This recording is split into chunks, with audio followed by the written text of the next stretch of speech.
YouTube channel. एनएफटीएल की series में आज हम आप सबको बताएंगे कि वाई पैरामीटर क्या होते हैं। जैसे यहाँ पे हेडिंग भी पड़ी हुई है वाई पैरामीटर। वाई पैरामीटर को हम एडमिटेंस पैरामीटर भी बोलते हैं। सबसे पहले हम टू पोर्ट नेटवर्क का ब्लॉक डायग्राम बना लेंगे। हमने फर्स्ट ही लेक्चर में बताया है कि टू पोर्ट नेटवर्क एक ऐसा इलेक्ट्रिकल नेटवर्क होता है जिसमें 4 टर्मिनल होते हैं, first, second, third and fourth. First and second दोनों जो पोर्ट होते हैं ये इनपुट पोर्ट, ये दोनों मिलकर कौन सा पोर्ट बनाते हैं? इनपुट पोर्ट बनाते हैं।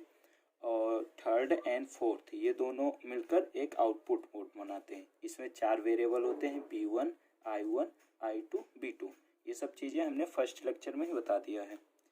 अब हम यहाँ पे कुछ स्टेटमेंट भी लिख लेते हैं कि क्या क्या चीज़ें हैं। एक यहाँ पे लिखा हुआ है कि एक टू पोर्ट नेटवर्क में इनपुट और आउटपुट करंट I1 और I2 को इनपुट और output voltage B1 and B2 के पदों में निम्न प्रकार से व्यक्त कर सकते हैं। जैसे यहाँ पे लिखा है कि इनपुट वोल्टेज कौन सा? B1, I1, आउटपुट 2 है। ठीक है, अब हम यहाँ पे देखते हैं कि इसके क्वेश्चन को कैसे ड्राइव करेंगे। तो सबसे पहले जैसा कि हमने जेड पैरामीटर में ही पढ़ा था एक क्वेश्चन को कि B इक्वल टू क्या होता है? जेड इंटू आई होता है। वैसे तो B equal to V equal to क्या होता है? R into I. हम जानते हैं जो रजिस्टर होता है यानी R इक्वल टू होता है जेड के। जेड क्या होता है? इन्फिडेंस होता है। R क्या होता है? रजिस्टर होता है। जेड इक्वल टू क्या होता है? 1/Y। Y क्या होता है? एडमिटेंस होता है। यहाँ पे जेड के स्थान पे हम लिख सकते हैं 1/Y। यहाँ पे लिख लेते हैं V equal to Z. Z के स्थान पे क्या लिखेंगे? 1/Y।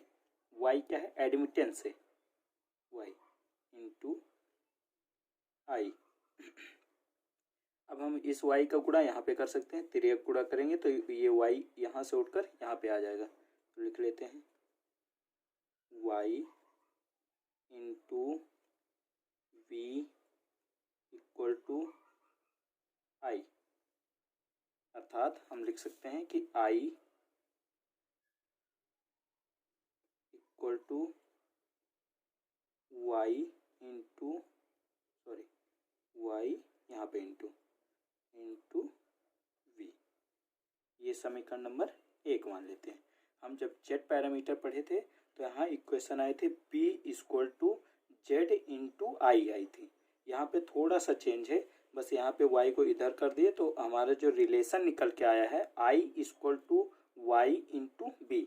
यहाँ पे y को क्या कहते हैं? एडमिटेंस पे कहते हैं। यहाँ पे लिख लेते हैं जहाँ y इक्वल टू क्या है? एडमिटेंस।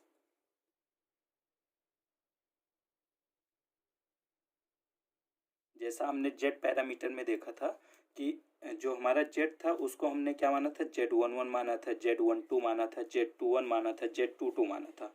अब y पैरामीटर पढ़ने तो हम Y11 मानेंगे, Y12 मानेंगे, Y21 मानेंगे एंड Y22 मानेंगे। पहले यहाँ पे करंट का रिलेशन लिख लेते हैं। करंट हमारा इनपुट का करंट I1 एंड आउटपुट का करंट I2।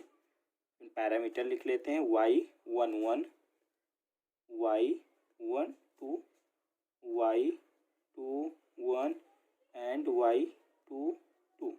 वोल्टेज लिख लेते हैं V1 एंड V2। समझ में आया?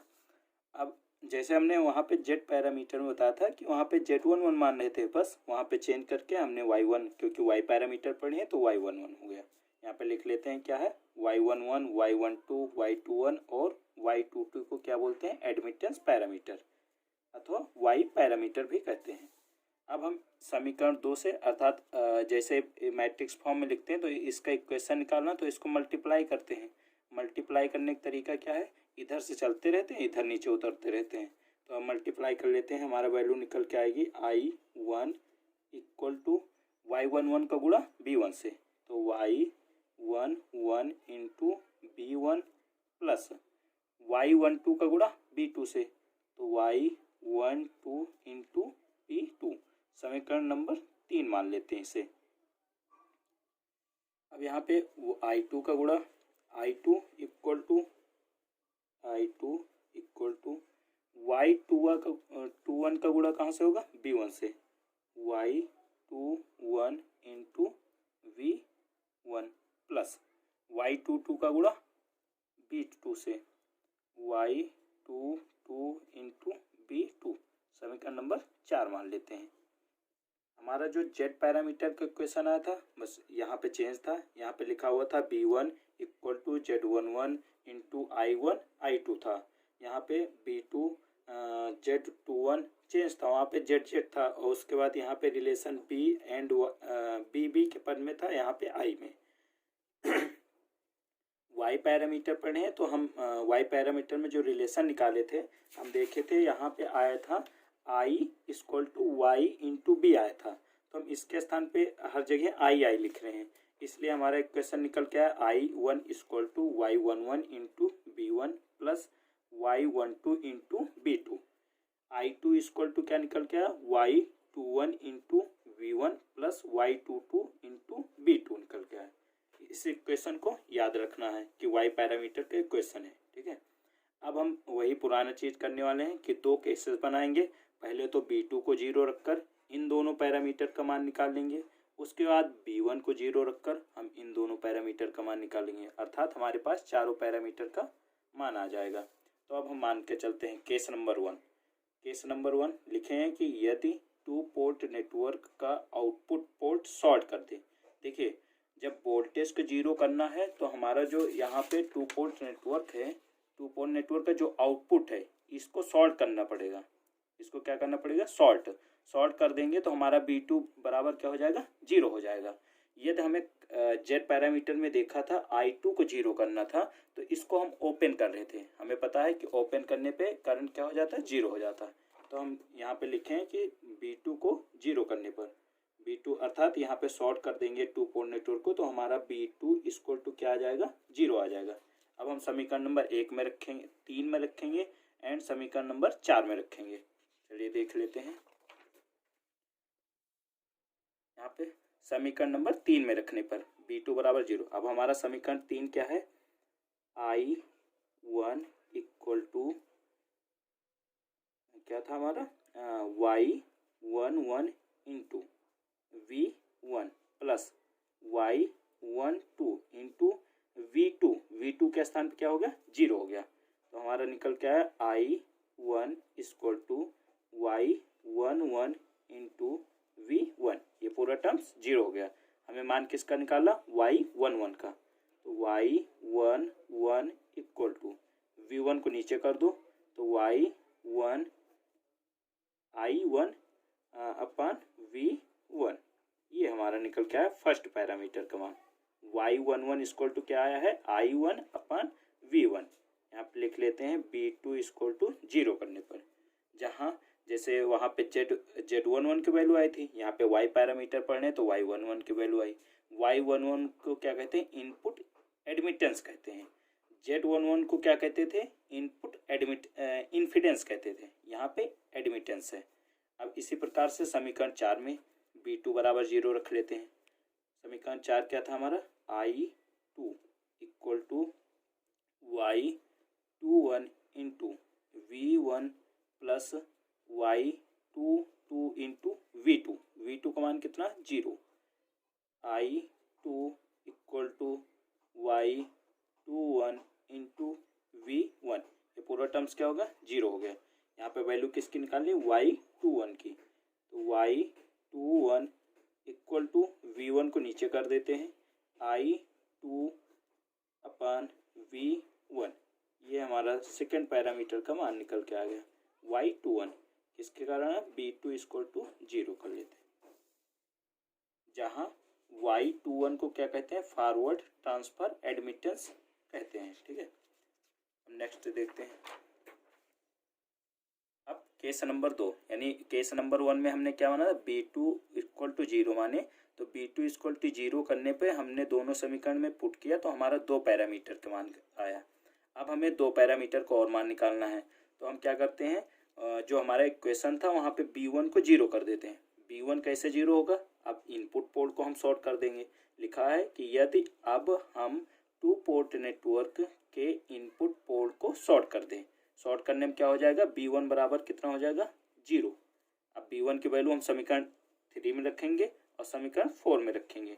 तो समीकरण 3 क्या था हमारा, I1 equal to Y11 into V1 की वैल्यू कितनी है 0 प्लस Y12 इंटू V2। ठीक है, I1 इक्वल टू ये टर्म्स क्या हो गए 0 हो गए। हमारा बच्चा क्या Y12 into V2।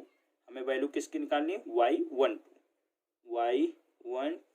Equal to V2 को नीचे कर देते हैं तो I1 V1 निकल के आया। ये हमारा थर्ड पैरामीटर का मान आ गया। V1 इक्वल टू 0 करने पे आया, V1 इक्वल टू 0। इसको क्या कहते हैं Y12 को क्या कहते हैं रिवर्स ट्रांसफर एडमिटेंस कहते हैं। देखिए फॉरवर्ड तब कहेंगे जब आउटपुट अपान इनपुट रहेगा, बट यहाँ पे क्या है इनपुट अपान इनपुट है, इसलिए क्या कहते हैं रिवर्स ट्रांसफर एडमिटेंस कहते हैं। अब समीकरण 3 में रखे थे V1 का मान, अब समीकरण 4 में रखते हैं। तो समीकरण 4 क्या था हमारा I2 equal to Y21 into 0 plus Y22 into V2। I2 equal to ये टर्म्स क्या हो गए 0 हो गए, बचा क्या Y22 into V2, Y22 into V2। हमें पैरामीटर का किसका मान का Y22 का निकालना है। तो Y22 इक्वल टू V2 को नीचे कर सकते हैं तो I2 अपान V2। ये हमारा फोर्थ पैरामीटर का मान निकला है। यहाँ पे लिख लेते हैं B1 इक्वल टू 0 करने पर, हाँ B1 इक्वल टू 0 करने पर Y22 की वैल्यू क्या आई Y22 equal to I2 upon B2 आ गई। Y22 को क्या कहते हैं आउटपुट एडमिटेंस कहते हैं। अब हमें पता है कि यहाँ तक चारों पैरामीटर का मान निकल के आ गया। अब हमें इक्विवेलेंट सर्किट भी बनाना है। ये तो फुल मार्क्स लेना है आपको एग्जाम में, तब हमें यहाँ तक सर्किट को एकदम कंप्लीट करना है, इक्विवेलेंट सर्किट पूरा बनाना है। अब बना लेते हैं। यहाँ पे क्या लिखा समीकरण 3 और 4 से। समीकरण 3 क्या था हमारा I1 equal to Y11 V1 plus Y12 V2। और फोर्थ क्या था हमारा I2 equal to Y21 V1 plus Y22 V2। अब हम इक्विवेलेंट सर्किट बनाएंगे। ध्यान से देखने पर देखो तो यहाँ पे भी I है, ये Y इंटू B, ये भी एक करंट सोर्स है, ये भी क्या है करंट ही है। तो अब यहाँ पे KCL लगाएंगे हम। तो सबसे इजी तरीका है बनाने का, हम जानते हैं कि 2 पोर्ट नेटवर्क में क्या है इनपुट वोल्टेज रहता है, इनपुट करंट रहता है, आउटपुट वोल्टेज रहता है, आउटपुट करंट होता है। तो हम पहले लिख लेते हैं। यहाँ पे लिख लिए B1 लिख लिए, यहाँ पे करंट क्या होता है I1 लिख लिए, वोल्टेज आउटपुट का B2 होता है, यहाँ पे करंट क्या होता है I2। जैसे आप सब लोग सर्किट भूल जाते हैं तो ये अच्छा ट्रिक है कि जल्दी से आसानी से बन जाएगा। यहाँ पे B1 I1 V2 I2 कर लो। अब एक क्वेश्चन के देखो ध्यान से, यहाँ पे देखो ये करंट है I इक्वल टू ये भी क्या है करंट ही है, क्योंकि इसका यूनिट भी एम्पियर होगा, इसका एम्पियर होगा। एम्पियर दोनों क्या हो रहे हैं ऐड हो रहे हैं। तो हमें पता है कि जब करंट किस में ऐड होता है पैरेलल में होता है, सीरीज में तो करंट ऐड होता नहीं है। तो पैरेलल में करंट ऐड करना है तो यहाँ पे Y11 है, तो इसलिए हम इसको जो एडमिटेंस है यानी यहाँ पे जो सोर्स जोड़ रहे हैं इसको हम पैरेलल में जोड़ेंगे। तो यहाँ पे क्या वैल्यू लिख सकते हैं Y11, इसके अंदर भी रख सकते हो आप सब लोग, हमने बाहर लिख दिया क्योंकि स्पेस कम था। ठीक है, अब ये हो गया। अब दूसरा देखो तो यहाँ पे Y12 है, ये किस पे डिपेंड कर रहा है B2, यानी ये B2 पे डिपेंड कर रहा है। तो ये क्या कर रहा है यहाँ पे लिखो, ये हमारा क्या है करंट सोर्स है, तो करंट बना लो। यहाँ पे लिख सकते हो Y12 इंटू B2 हो गया। सेकेंड हमारा देखते हैं, यहाँ पे B2 हो गया, B2 यहाँ पे क्या लिखा Y22, तो यहाँ पे क्या लिखेंगे Y22। ध्यान से देखो B2 Y22।